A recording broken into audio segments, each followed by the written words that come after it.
Hello guys and welcome to iHOTSu, a channel where I try to teach you how to HOTS.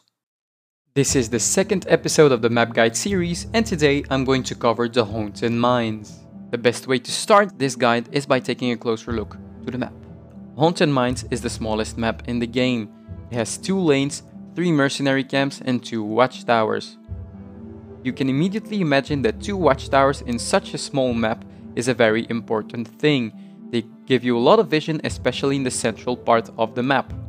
Mercenary camps are also very important, but I'm going to talk about that later in the video. 2 minutes after the start of the game, the mines will open. There will be 2 entrances, one at the top lane and one at the bot lane. As I hope you have already realized, there is a tricky part on this map. When the mines open, you will have to collect as many skulls as possible. The maximum amount of skulls you can collect is 100. 70 skulls will drop from undead mine workers. The 30 remaining skulls will drop from the Grave Golem boss. Now I'm going to talk about the mercenary camps. There are 3 camps, 2 siege giant camps and 1 bruiser camp in the middle. Now, the first thing I want to say is that a lot of people get camps wrong. Although bruiser camps are harder to take, it doesn't mean that they are stronger against structures, minions or other heroes. The best camps on this game still stay the siege giants. Another good thing to know is when to take the mercenary camps. Now in my opinion, there are 2 possibilities. The first one is that you are in a disadvantage. This means that your team has a lack of experience or that one of your teammates just died. This makes the mines a very dangerous spot. You should get out after getting as many skulls as possible and try to steal mercenary camps instead. You should benefit from the moment that the opponents are trying to get the last skulls on the Grave Golem to steal out their siege giant camp. Now if you see that the timing will be too short, don't risk it. Take the bruiser camp instead. The second possibility is if you are in an advantage. This means that you will probably get more skulls in your golem and you should try to play it safe. Once you have as many gens as you could take, get out of the mines and try to get your siege giant camp first. If you realize that the other team didn't take the bruiser camp or is at it right now, you can try and go in with 5 to wipe them. It is a dangerous thing to do, but you could still try. To conclude the mercenary part of this guide, I want to talk about the siege giants. There is one particular moment where you should take them. At the first golem phase in the game, the enemy golem is going to walk towards your fort. When he's walking, at the moment when he's going through his own fort, that is the moment where you should pick your siege giants, because by the time the enemy golem is pushing against you, your siege giants will do damage against the golem while being on the safe side of your wall.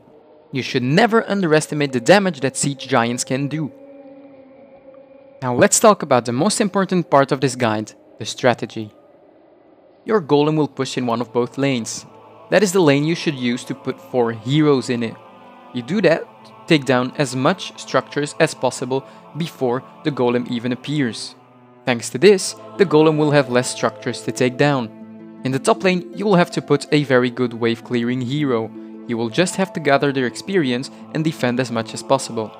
Now this whole strategy doesn't mean that rotations are not allowed. If you see that your alone hero is completely getting smashed, you can go out and help him for a while. When the mines open, try to enter them all together and all at the same spot. If one guy enters the mines at the top lane while the whole team is at the bot lane, the chances of him getting ganked and killed are massively increased. And there is nothing worse than being in the mines in a 4v5 situation. A question that comes back a lot on the Heroes of the Storm forums is when do I have to push with my golem and when do I have to defend? Generally speaking, you should push with your golem when he's stronger and you should defend when he's weaker. There are a few exceptions to this. A few heroes like Sylvanas for example has a trait that allows her to stun minions, mercenaries and towers. This is why she should almost always push to maximize the damage of your golem. The other way around, Tessadar for example is able to shield structures. This will be a very good defender. Now I'm going to give you a few tips that could help you out. 1. The undead miners in the middle of the mines drop more skulls. This is why you should prioritize them before going to the other ones. 2. At the second mines phase, you can enter the mines before the end of the countdown. This could help you to position yourselves. 3. Never, and I mean never, overextend, especially later in the game. If you're not back when the mines open, you can make your team lose. 4. Picking heroes with a level 7 mule can be vital. This talent allows you to heal up structures after they got damaged.